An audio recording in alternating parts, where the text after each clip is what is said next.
apakah surat itu tidak sampai ke Presiden, dari Sekretariat Negara dikirimkan saja ke Menko Polhukam sehingga Menko Polhukam yang jawab. Itu walau-walam, tapi itulah faktanya. Pada waktu yang sama, keluarga korban ini kan mengalami tekanan.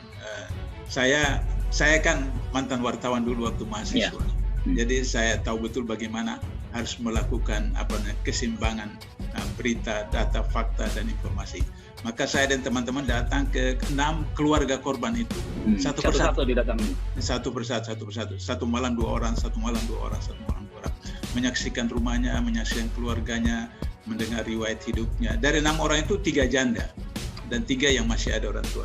Dan pekerjaannya mereka ya luar biasa lah, seperti yang saya katakan di beberapa artikel itu. Misalnya seperti Reza itu rumahnya persis betul-betul kandang burung, dan kemudian kerjanya itu hansip yang honornya 100.000 satu bulan. Kemudian dia selain itu dia dengan teman-teman juga menjaga parkiran tempat ibadah orang India yang satu bulan dapat 400, bagi 4 orang 100.000 satu orang, jadi total dia itu 200.000 satu bulan. Bagaimana menurut logika 200.000 satu bulan beli pistol, beli senjata dan seterusnya. Ibunya itu janda dan kerjaan sehari-hari cuma menjual nasi seperti itu. Nah, itu satu ilustrasi daripada 6 orang ini yang paling ekstrim lah daripada 6 orang itu. Ada yang cuma seorang ibu Muhammad Sofyan alias Ambon itu ibunya juga jual goreng-gorengan seperti itu, juga janda seperti itu. Jadi kesimpulan itu bahwa setelah melihat dari dekat wawancara dan seterusnya, kami berkesimpulan bahwa sepertinya tidak logis kalau mereka membeli senjata dan seterusnya, kemudian melakukan kegiatan teroris dan seterusnya. Sementara dalam masyarakat, dalam opini di tempat tinggal mereka itu, mereka mendapat semacam pressure begitu, ini teroris, ini pengedar narkoba, ini pengguna narkoba yang 6 orang itu. Jadi itu mengalami dengan teman-teman, waduh, ini orang seperti begini mendapat tekanan seperti itu. Lantas kemudian akhirnya sudah itu kami hubungi mereka, keluarga 6 orang itu, apakah bersedia untuk melakukan mubahalah. Kenapa? Karena dalam sistem Islam, kalau 2 kelompok sama-sama merasa benar, tidak ada yang mereka salah, seperti itu, polisi merasa paling benar, kemudian keluarga korban itu merasa benar, maka solusinya menurut Islam adalah mubahalah. Mubahalah itu di dalam undang-undang sistem hukum positif kita, khususnya hukum perdata, itu disebut dengan sumpah pemutus. Di dalam hukum perdata itu ada sumpah pemutus. Kalau masyarakat kita disebut dengan sumpah pocong, seperti itu. Dia bersumpah, kalau saya salah, maka saya akan dapat laknat dari Allah dengan keluarga dan seterusnya, seperti itu. Maka kemudian kami fasilitasi, undang 6 orang keluarga korban, kemudian dari pihak polisi, Polda Jaya, kemudian Kahumasnya, dan 3 orang anggota polisi yang disebutkan itu. Ternyata sampai hampir menjelang asar jam 3-an belum datang polisi, maka kemudian dilakukan sumpah mubahalah sepihak. Itu sehari sebelum mubahalah itu polisi mengumumkan bahwa 6 orang itu statusnya tersangka. Jadi saya bilang, waduh, saya ini kan belajar hukum kan, bagaimana orang yang meninggal status tersangka? Kalau misalnya dia masih hidup, ditangkap, ditahan di sel, ditetapkan tersangka, bawa ke pengadilan terdakwa, kalau meninggal itu batal demi hukum. Pada dalam mubahalah itu kemudian, dan ada reaksi dari masyarakat, bagaimana mau menetapkan tersangka orang yang sudah mati, maka besoknya itu kemudian dilakukan pengumuman, itu diinformasikan bahwa SP3 seperti itu. Nah, sudah itu kemudian kami habis mubahalah itu kami mengirim surat ke Presiden menjawab surat dari Menko Polhukam itu. Yang intinya bahwa dari surat Menko Polhukam itu kami berkesimpulan bahwa Presiden unwilling, Presiden tidak berniat untuk menerima kami, dan kemudian akhirnya berarti persoalan ini akan menjadi tidak terungkap secara adil, secara fair, secara proporsional, terbuka dan seterusnya. Ketika sesaat setelah peristiwa itu terjadi, pihak Pak Kapolda dengan Pak Pangdam waktu itu mengadakan konferensi pers resmi gitu kan, dengan kemeja, dengan seragam Polri di Polda Metro Jaya yang isi itu untuk mengembalikan relnya lagi kembali seperti semula, dan untuk mencegah ya, hal ini dimaksudkan untuk mencegah supaya tidak ada celah dari pihak-pihak yang memang menginginkan ditutupnya kasus KM50 ini, dan juga menyimpulkan bahwa ini bukan pelanggaran HAM berat, dan juga menganggap sepele dan remeh kasus ini.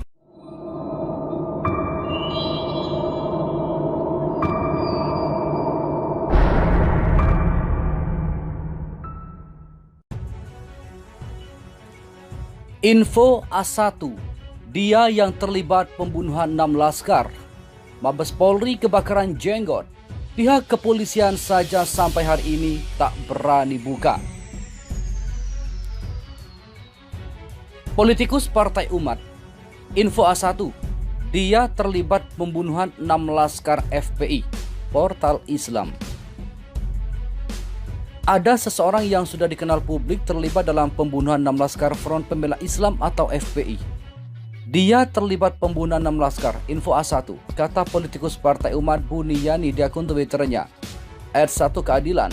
Berdasarkan informasi yang didapat Buniyani, kaki tangan seseorang yang terlibat dalam 6 laskar FPI melaporkan situasi politik dalam negeri. Kaki tangannya datang melaporkan perkembangan yang semakin tidak terkendali. Lalu dia merespon dalam bahasa Jawa, dipites ai atau ditindas saja. Dan besoknya 6 laskar itu tewas mengenaskan. Info A1, kata Buniyani. Kata Buniyani, seseorang yang terlibat dalam pembunuhan 6 laskar FPI itu akan terungkap. Insya Allah pada waktunya akan terungkap, jelasnya.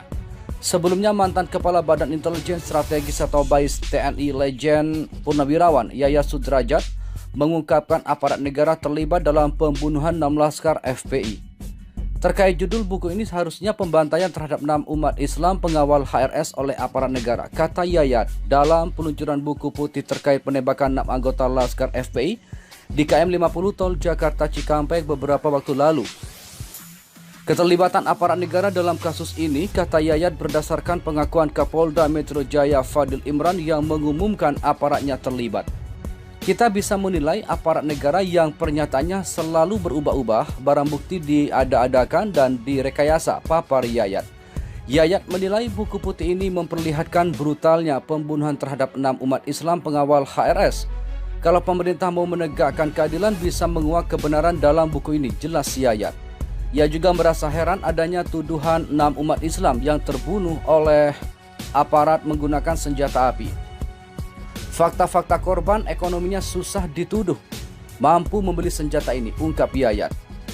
Kaki tangannya datang melaporkan perkembangan yang semakin tidak terkendali. Lalu dia merespon dalam bahasa Jawa, dipites ai atau ditindas saja. Dan besoknya 6 laskar itu tewas mengenaskan. Info A1. Hal tersebut menuai komentar serta tanggapan dari warganet.